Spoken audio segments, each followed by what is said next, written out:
Assalamualaikum warahmatullahi wabarakatuh.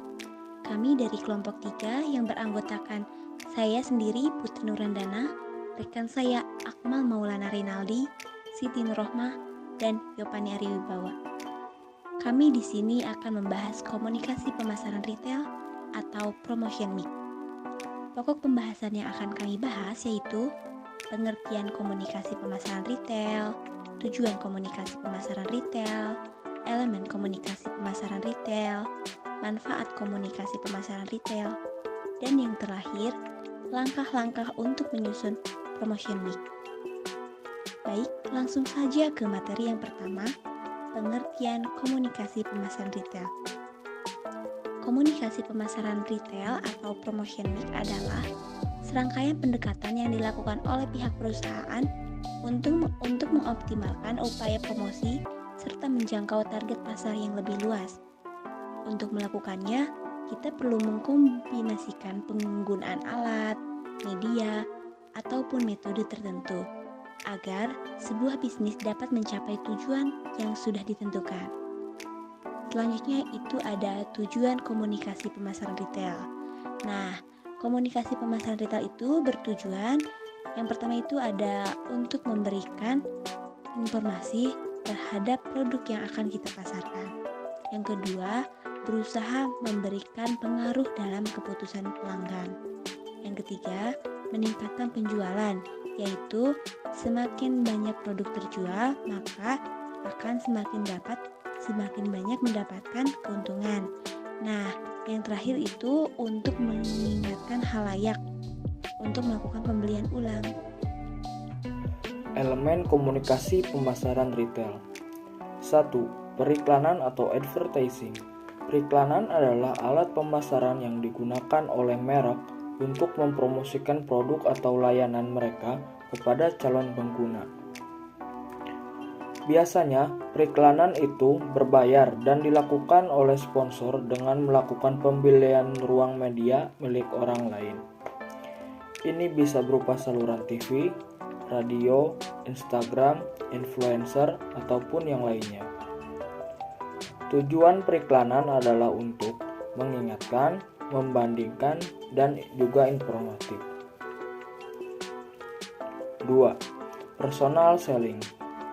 Personal selling adalah metode penjualan yang dipersonalisasi yang menggunakan interaksi orang ke orang antara perwakilan penjualan dan calon pelanggan untuk mempengaruhi keputusan pembelian.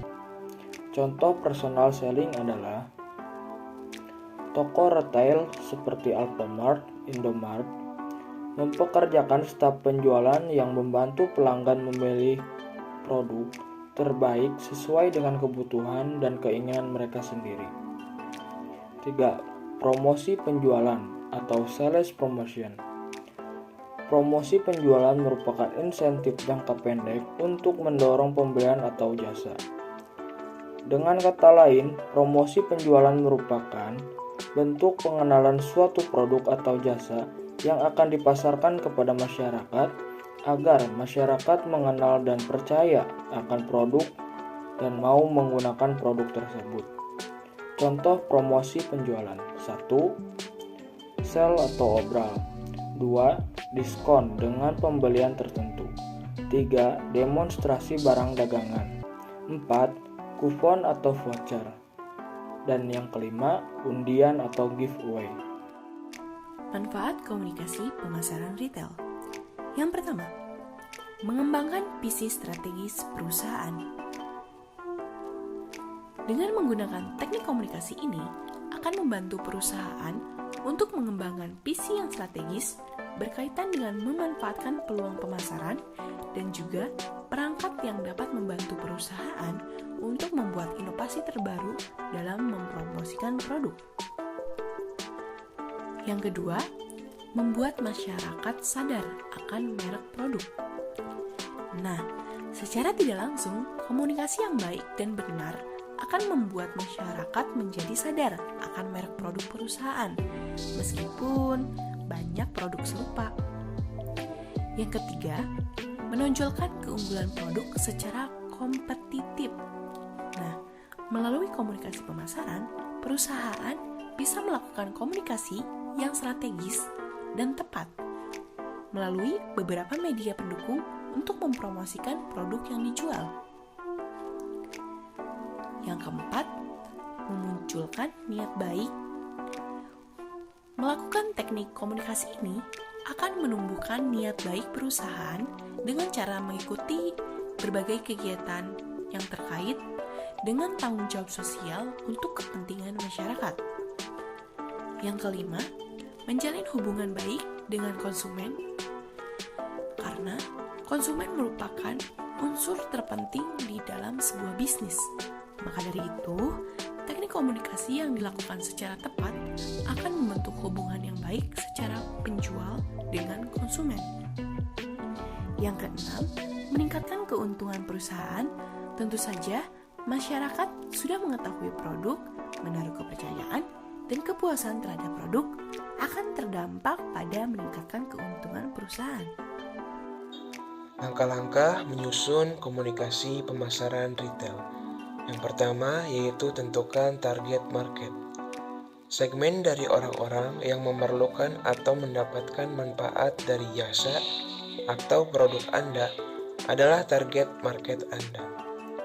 Dengan memahami perilaku dan sikap mereka, akan membantu merancang pesan yang baik dan memilih cara yang terbaik dalam menjangkau mereka. Yang kedua, tentukan sasaran. Kita harus menentukan respon yang Anda inginkan dari target pasar Anda, seperti memotivasi mereka untuk mengklik ke website Anda atau web adik. Yang ketiga, rancang pesan. Rancangan dari komunikasi menyertakan dua faktor utama, yaitu konten Anda, format konten. Konten adalah kata-kata dan gambar yang digunakan untuk menarik target market.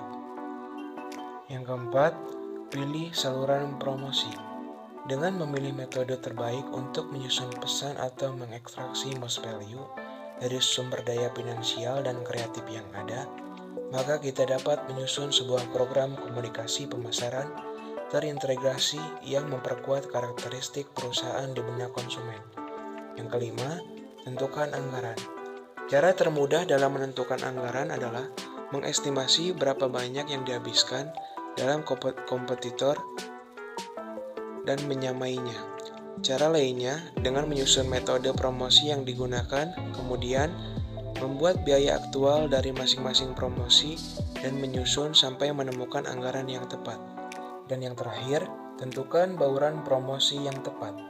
Ketika sudah menyelesaikan tahapan-tahapan di atas, maka kita sudah dapat menentukan promotion mix yang diinginkan dan memformulasikan secara aktual. Mungkin itu saja yang dapat kami sampaikan. Semoga dapat bermanfaat bagi kita semua. Kurang lebihnya mohon dimaafkan. Wassalamualaikum warahmatullahi wabarakatuh.